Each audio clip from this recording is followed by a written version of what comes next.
Saudações a todos, a todas, bom dia, boa tarde, boa noite, dependendo do horário em que você se encontra.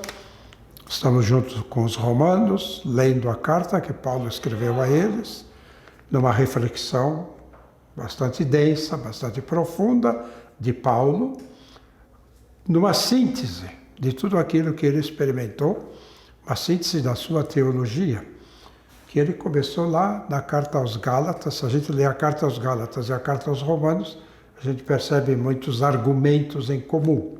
E aqui, no capítulo 4, Paulo então vai falar de Abraão. E ele vai argumentar a partir de Abraão para defender a sua tese, que a justificação se faz pela fé. Sustentamos que o homem é justificado pela fé sem as obras da lei. Essa é a tese de Paulo. Agora ele tem que demonstrar isso, como demonstrou na carta aos Gálatas, com vários argumentos bíblicos. Aqui ele vai também se voltar para a figura de Abraão. E Abraão é praticamente a primeira síntese daquilo que é ser cristão. É olhando para Abraão que nós podemos ver o que é ser cristão. É uma primeira síntese que Paulo apresenta no seu argumento aqui na carta aos Romanos. Então, começando no capítulo 4, Paulo escreve: Que diremos, pois, de Abraão, nosso progenitor segundo a carne? Descendentes de Abraão, segundo a carne. Os judeus são descendentes de Abraão segundo a carne. Abraão, Isaque e Jacó e toda a sua descendência. Ora, se Abraão foi justificado pelas obras, ele põe a questão: Abraão foi justificado de que maneira e por quê? Pelas obras. Se ele foi justificado pelas obras, ele tem do que se gloriar. Foi por ações que ele fez, por coisas que ele fez, que ele foi justificado. Se foi por isso, ele tem do que se gloriar. Mas não perante Deus. Paulo sempre vê esta glorificação pelas obras como uma glorificação que se faz perante os homens. Que diz com efeito a Escritura? Abraão creu, acreditou em Deus, e isto lhe foi levado em conta de justiça. Isso está no Gênesis, isto é repetido em Gálatas, isto é repetido em Tiago.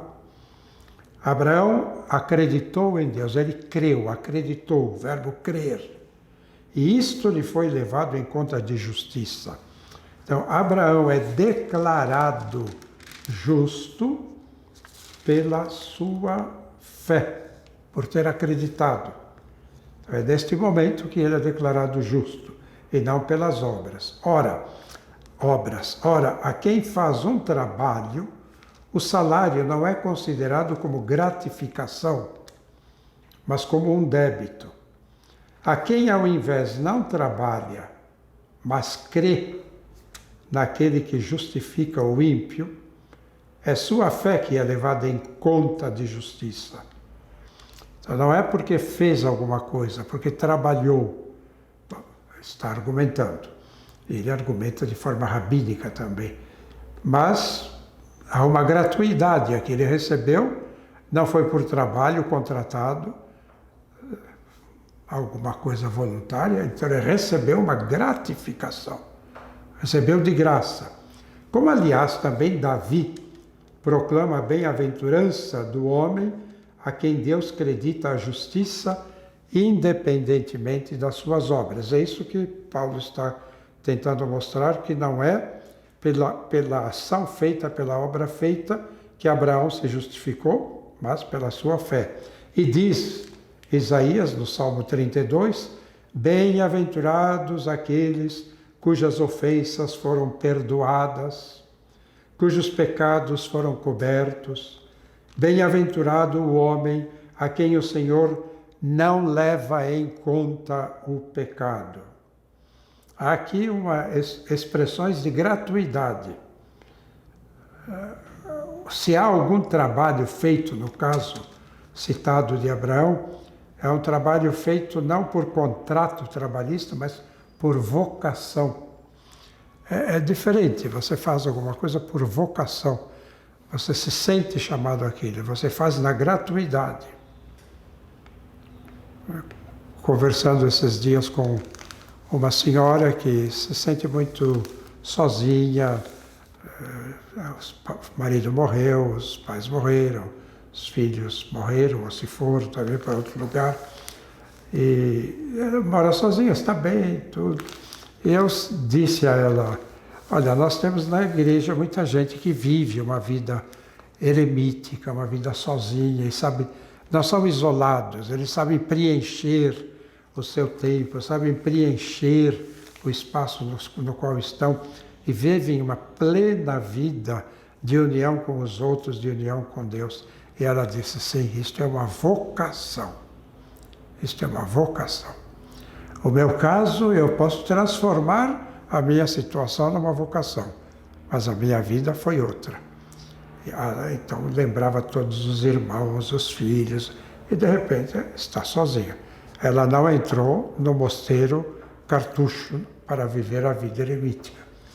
E quem entrou, entrou por vocação. Então, há alguma coisa que se faz gratuitamente numa relação vocacional e a outra que se faz por pagamento de um trabalho contratado, que também é legítimo.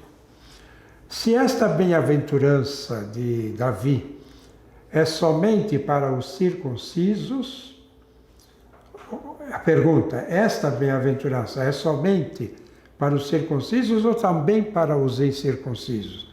Qual era a bem-aventurança? Aquele cujas ofensas foram perdoadas, cujos pecados foram cobertos. Bem-aventurado aquele a quem o Senhor não leva em conta o pecado. É para os judeus isto? Ou é também para os gregos?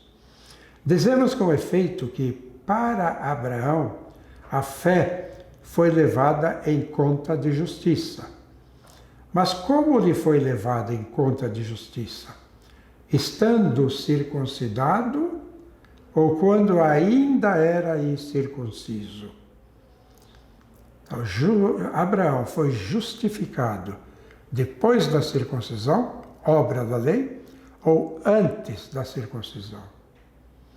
Não foi quando estava circuncidado, mas quando ainda era incircunciso.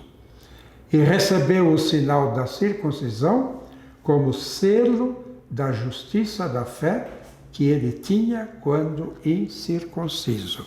Aí então a obra consolida a ação da fé feita anteriormente. Então Abraão, quando foi circuncidado, foi, diz aqui a expressão, como um sinal, um selo que marcou e explicitou o ato de fé feito anteriormente. Então, Abraão é justificado antes da circuncisão, e essa circuncisão que vem depois é um selo da justiça da fé que ele tinha quando incircunciso. Assim, ele se tornou pai de todos aqueles que têm fé, como ele, de todos aqueles que creem, sem serem circuncidados, para que a eles também seja atribuída a justiça. E pai dos circuncisos, que não só receberam a circuncisão, mas que também seguem a trilha da fé que teve Abraão, nosso pai, quando ainda incircunciso. Todos, judeus e não judeus, somos filhos de Abraão pela fé. Pela fé que Abraão demonstrou antes da circuncisão. E para que serve então essa circuncisão de alguns, que não é de todos? Ela serve como selo da justiça da fé que se tinha antes da circuncisão. E para que então esses alguns têm este selo de circuncisão? Para prestar serviço aos que não têm. Não é privilégio para irem mais facilmente para o reino. é responsabilidade para prestar serviço aos que não têm.